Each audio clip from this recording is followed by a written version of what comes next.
नमस्कार दोस्तों, आज मैं फिर से एसजी एजुकेशनल में हाजिर हूँ। 69,000 शिक्षक भर्ती का जो सुप्रीम कोर्ट में आदेश रिजर्व हो गया है, किसका जीत हुआ, किसके पक्ष में फैसला जाएगा, इसके विश्लेषण में मुख्य बिंदुओं के साथ आइए सुनते हैं इस विषय पर मिस्टर रमेश कुमार जी के कुछ मुख्य बिंदुओं को। किसका पक्ष भारी? शिक्षा मित्रों के वकीलों की दलील। इनका मानना है कि 1,37,000 के 68,000 और 69,000 दो भाग हैं, इसलिए 69,000 का कट ऑफ 40 और 45% होना चाहिए। दूसरा बिंदु, कट ऑफ बाद में लगाया गया जिससे शिक्षा मित्र मेहनत करने से चूक गए। तीसरा बिंदु, परीक्षा के बाद भी कट ऑफ लगाया जा सकता है लेकिन इतना ज्यादा नहीं। इसका उत्तर, दोनों भर्ती एक नहीं हो सकती क्योंकि पिछली भर्ती के विज्ञापन में स्पष्ट लिखा है कि यह जितने भी नियम शर्तें केवल इसी परीक्षा के लिए मान्य होंगे। दूसरा बिंदु, सभी अभ्यर्थियों को मालूम था कि सुपर टेट का परीक्षा 60% मार्क्स जुड़ेगा, तो प्रश्न यह उठता है कि क्या शिक्षा मित्र आलसी हैं? क्या इसका जीता जागता उदाहरण 1,40,060 अभ्यर्थी हैं जिसे शिक्षा मित्र बीएड और बीटीसी सभी एक जैसे हैं। इसका जिक्र से यानी बीएड के पक्ष से सिसोदिया सर कोर्ट में पढ़े स्पष्ट ढंग से रखा। पिछली भर्ती में 7,000 के लगभग, जबकि इस भर्ती में 8,000 से अधिक अभ्यर्थी सफल हो गए, जबकि अच्छे अंक पाने वाले ऑलरेडी 68,000 में चयनित हो गए थे।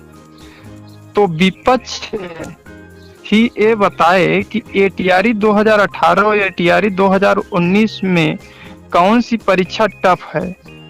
एटीआरई 2019 को इसलिए कठिन बता रहे हैं क्योंकि उन्हें लिखित परीक्षा और बहुविकल्पी परीक्षा का अंतर ही मालूम नहीं है।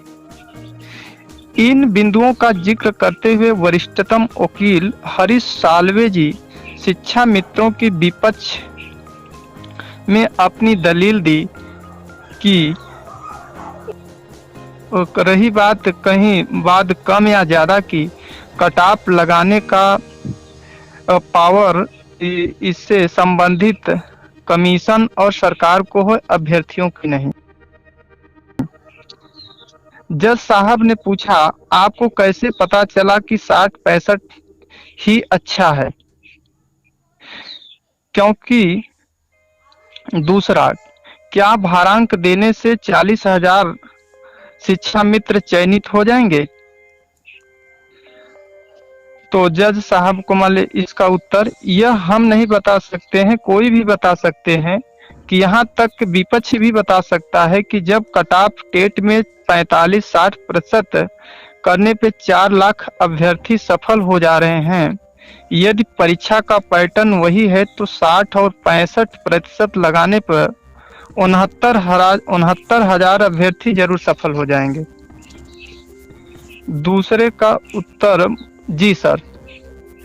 केबी विश्वनाथन सर, श्रीमान जी, मैं अपनी बात लघु रूप में रखना चाहते हैं और स्पष्ट रूप से आपका समय बर्बाद नहीं करना चाहता हूं।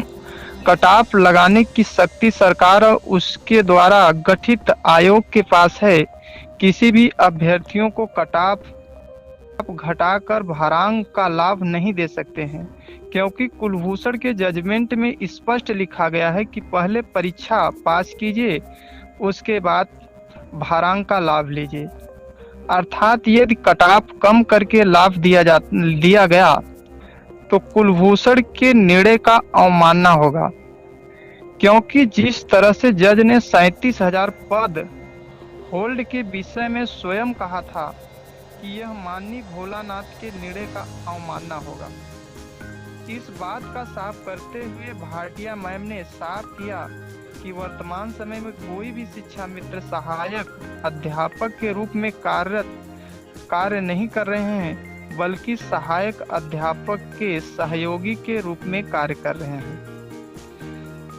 शिक्षा के अधिकार एवं गुणवत्ता पर प्रकाश डालते हुए हरीश साल्वे ने कहा, सभी लोग अपने अपने मौलिक अधिकार का जिक्र तो कर रहे हैं, लेकिन दुख इस बात की है कि बच्चों के मौलिक अधिकार के बारे में कोई जिक्र नहीं कर रहा है, क्योंकि यह अधिकार बच्चों के अधिकारों के साथ सामाजिक परिवर्तन का एजेंडा जुड़ा हुआ है।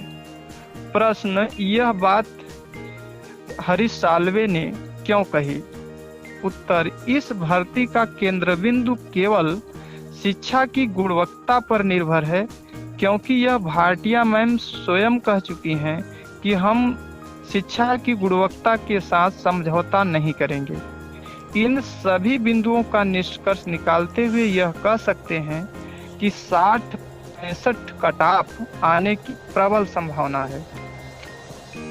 शिक्षा मित्रों के पक्ष में निर्णय, यदि कोर्ट आदेशित करे तो हम अगली भर्ती परीक्षा में इन्हें अवसर देंगे, लेकिन इनको खैरात में नहीं बांटेंगे। अभी आप सुन रहे थे मिस्टर रमेश कुमार जी को। आइए इसका जो विश्लेषण का निष्कर्ष निकला, कंक्लूजन, वो 60-65 की प्रबल संभावना उन्होंने जिक्र किया। यह बात सत्य है, सभी लोगों को लग भी रहा है। ठीक है, धन्यवाद।